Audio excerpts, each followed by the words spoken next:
નમસ્કાર મિત્રો, હું તો બોલીશમાં આપનું સ્વાગત છે। સુરતથી એક મોટા સમાચાર આવી રહ્યા છે। ગજેરા બંધુઓ સામે એફઆઈઆર નોંધવા હાઈકોર્ટનો સુરત સીપીને હુકમ। ઇન્કમટેક્સ વિભાગની 6 દિવસની તપાસમાં 1900 કરોડના શંકાસ્પદ ટ્રાન્ઝેક્શન મળ્યા। 30થી વધુ બેન્કર ફ્રીઝ।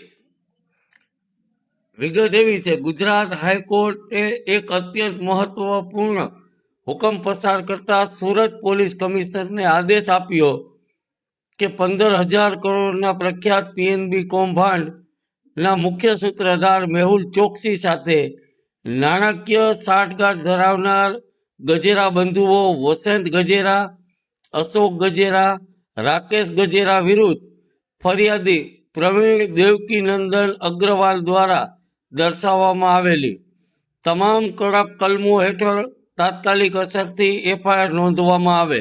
દેવકીનંદન દ્વારા ગજેરા બંધુઓ વિરુદ્ધ 43% શેર હડપવાનું કાવતરું અને જાનથી મારી નાખવાની ધમકી અંગે ફરિયાદ કરવામાં આવી હતી।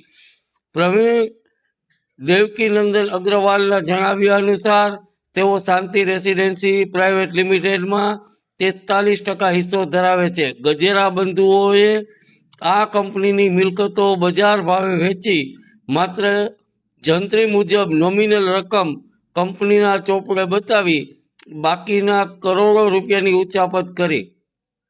આ રકમ હવાલા મારફતે હોંગકોંગ મોકલી, ત્યાંથી રાકેશ ગજેરાને ફોરેન ઇન્વેસ્ટર તરીકે દર્શાવી ભારતમાં લાવી મની લોન્ડરિંગ કરવામાં આવ્યું હોવાનો ગંભીર આક્ષેપ।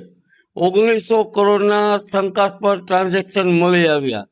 અત્રે ઉલ્લેખનીય છે કે 6 દિવસ સુધી આવકવેરા વિભાગની ડીડીઆઈ વિંગ દ્વારા ગજેરા બંધુઓની તમામ કન્સ્ટ્રક્શન સાઇટ, ડાયમંડ યુનિટ્સ, ફેક્ટરીઓ, શૈક્ષણિક સંસ્થાઓમાં તપાસ કરવામાં આવી હતી। અધિકારીઓના જણાવ્યા મુજબ તેમની પાસેથી 1900 કરોડના શંકાસ્પદ ટ્રાન્ઝેક્શન મળી આવ્યા હતા। એટલું જ નહીં, 30થી વધુ બેંક લોકર પણ ફ્રીઝ કરવામાં આવ્યા હતા। બોગસ સહીઓ અને ડિરેક્ટર પદ પરથી હટાવવાનું કાવતરું।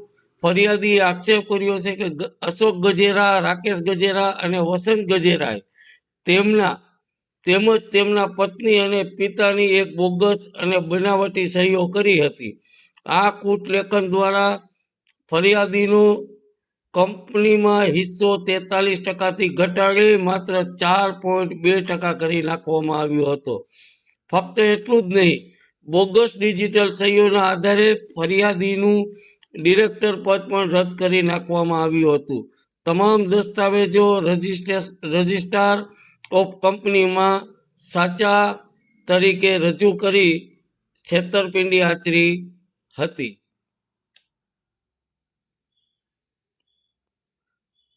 ગુજરાત હાઈકોર્ટનું અવલોકન અને કડક આદેશ। માન્ય ગુજરાત હાઈકોર્ટ તારીખ 12/2/2026ના રોજ આ મામલે સુનાવણી હાથ ધરી હતી। હાઈકોર્ટે ફરિયાદીની રજૂઆતો અને ગજેરા બંધુઓના ગુનાહિત ઇતિહાસને ધ્યાનમાં રાખી સુરત પોલીસ કમિશનરને સ્પષ્ટ આદેશ આપ્યો છે કે ફરિયાદી જે કલમો જણાવે તે મુજબ તુરંત ગુનો નોંધવામાં આવે। કોર્ટે જસ્ટિસ પાર્લીવાલા 2017ના ચુકાદા ટાંકી અને પોલીસને કાર્યપ્રણાલી સામે ગંભીર નોંધ લીધી છે। જમીન માફિયા તરીકે ઓળખ અને અગાઉના ગુનાઓ। ફરિયાદીના વકીલ શૈલેષ આર પટેલ મુજબ ગજેરા બંધુઓ રીઢા ગુનેગાર અને લેન્ડ ગ્રેબર તરીકે ઓળખાય છે। સુરતમાં તેમની વિરુદ્ધ જમીન પચાવી પાડવાના અંદાજે 8 જેટલા ગુનાઓ નોંધાયેલા છે। તેઓ સંગઠિત ગેંગ બનાવી નિર્દોષ લોકોની જમીનો પચાવી પાડવાનું કામ કરતા હોવાના આક્ષેપો છે। આરોપીઓ અગાઉ પણ ફોર્જરીના કેસમાં લાંબો સમય જેલવાસ ભોગવી ચૂક્યા છે અને પોલીસ કાર્યવાહીથી બચવાના તમામ કાવા દાવાઓ જાણે છે। હાઈકોર્ટના આદેશ મુજબ હવે ગજેરા બંધુઓ વિરુદ્ધ આઈપીસીની ગંભીર કલમો હેઠળ ગુનો નોંધાઈ શકે છે, જેમાં સામેલ છે 409, 467, 468, 469, 471, 474 તેમજ 386, 389, 506(2) અને 120/2, 34, 114 મુજબ ગુનાઓ નોંધી તાત્કાલિક કાર્યવાહી કરવાનું હાઈકોર્ટનું ફરમાન આવી ચૂક્યું છે.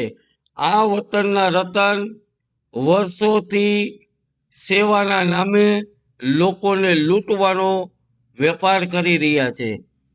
આ વતનના રતને અનેક વિધવાઓની જમીનો પણ હડપ કરી છે, તેની હાય લાગી છે. નમસ્કાર, હું તો બોલીશમાં. નમસ્કાર.